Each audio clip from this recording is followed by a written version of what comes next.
ಆರೋಗ್ಯವೇ ಭಾಗ್ಯ. ಬೇಗ ಮಲಗಿ ಬೇಗ ಎದ್ದು ಹಲ್ಲು ಬಾಯಿ ಸ್ವಚ್ಛವಾಗಿ ತೊಳೆದುಕೊಂಡು 1 ಗ್ಲಾಸ್ ನೀರು ಕುಡಿಯಿರಿ. ಚಹಾ, ಕಾಫಿ, ಬೀಡಿ, ಸಿಗರೇಟು, ತಂಬಾಕು ಸೇವಿಸದೆ ಸ್ವಚ್ಛವಾಗಿ ಶೌಚ ಕಾರ್ಯ ಮುಗಿಸಿ ಮಣ್ಣು ಅಥವಾ ಬೂದಿಯಿಂದ ಕೈ ತೊಳೆದುಕೊಳ್ಳಿ. ಶೌಚಕ್ಕೆ ಕುಳಿತಾಗ ಹೆಚ್ಚು ಉಗುಳುವುದಾಗಲಿ ಹೆಚ್ಚು ಉಸಿರು ತಡೆಯುವುದಾಗಲಿ ಒಳ್ಳೆಯದಲ್ಲ. ಶೌಚಕ್ಕೆ ಹೋಗಿ ಬಂದ ಕೂಡಲೇ ನೀರು, ಚಹಾ, ಕಾಫಿ, ತಿಂಡಿ, ಊಟ ಸೇವಿಸುವುದು ಒಳ್ಳೆಯದಲ್ಲ. ತಮ್ಮ ಶಕ್ತಿಗನುಸಾರವಾಗಿ ಸ್ವಚ್ಛಂದ ಸ್ಥಳದಲ್ಲಿ ಸೂರ್ಯ ನಮಸ್ಕಾರಗಳನ್ನು ರೂಢಿಯಲ್ಲಿಡಿ.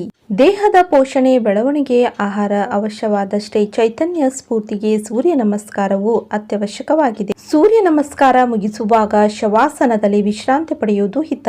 ಸೂರ್ಯ ನಮಸ್ಕಾರ ಮುಗಿಸಿದ ಅರ್ಧ ತಾಸು ಅಥವಾ 1 ತಾಸಿನ ನಂತರ ಸ್ನಾನ ಮಾಡಬೇಕು. ಸ್ನಾನ ಮಾಡುವಾಗ ಕೈ, ಕಾಲು, ತೋಳು, ತೊಡೆ, ಕಿಬ್ಬೊಟ್ಟೆ ಚೆನ್ನಾಗಿ ಹಸ್ತದಿಂದ ತಿಕ್ಕಬೇಕು.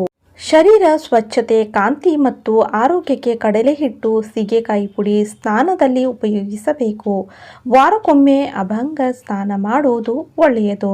ದಿನಾಲೂ ಕೈಕಾಲು ಮುಖ ತೊಳೆದುಕೊಳ್ಳುವಾಗ ಕಣ್ಣು ತೆರೆದು ನೀರನ್ನು ಮುಖಕ್ಕೆ ಉಜ್ಜಿಕೊಳ್ಳಬೇಕು.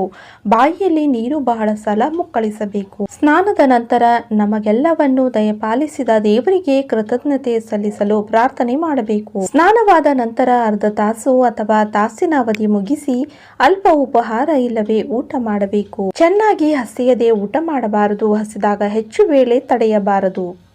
ಊಟ ಮಾಡುವಾಗ ಮನಸ್ಸು ಪ್ರಸನ್ನವಾಗಿರಲಿ. ಆನಂತರ ಸಂತೃಪ್ತಿಯಿಂದ ಆಹಾರವನ್ನು ಪ್ರಸಾದವೆಂದು ಸ್ವೀಕರಿಸಬೇಕು. ಮಾದಕ ಪೇಯ, ತಂಬಾಕು, ಬೀಡಿ, ಸಿಗರೇಟು, ಚಹಾ, ಕಾಫಿ ಮುಂತಾದವುಗಳು ಆರೋಗ್ಯ ಹಾಗೂ ಆರ್ಥಿಕ ದೃಷ್ಟಿಯಿಂದ ಹೆಚ್ಚು ಹಾನಿಕಾರಕವಾಗಿದೆ. ಸಾತ್ವಿಕ ಸಸ್ಯಾಹಾರವೇ ಸರ್ವಶ್ರೇಷ್ಠವಾದುದಾಗಿದೆ.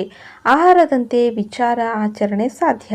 ತಪ್ಪಲು ಪಲ್ಲೆ, ಹಸಿ ತರಕಾರಿ, ನೆನೆಸಿದ ಬೇಳೆಕಾಳು, ಹಣ್ಣು ಹಂಪಲು ಮುಂತಾದವು ನಿತ್ಯ ಆಹಾರದಲ್ಲಿ ಉಪಯೋಗಿಸುವುದು ಹೆಚ್ಚು ಹಿತಕರವಾಗಿರುತ್ತದೆ.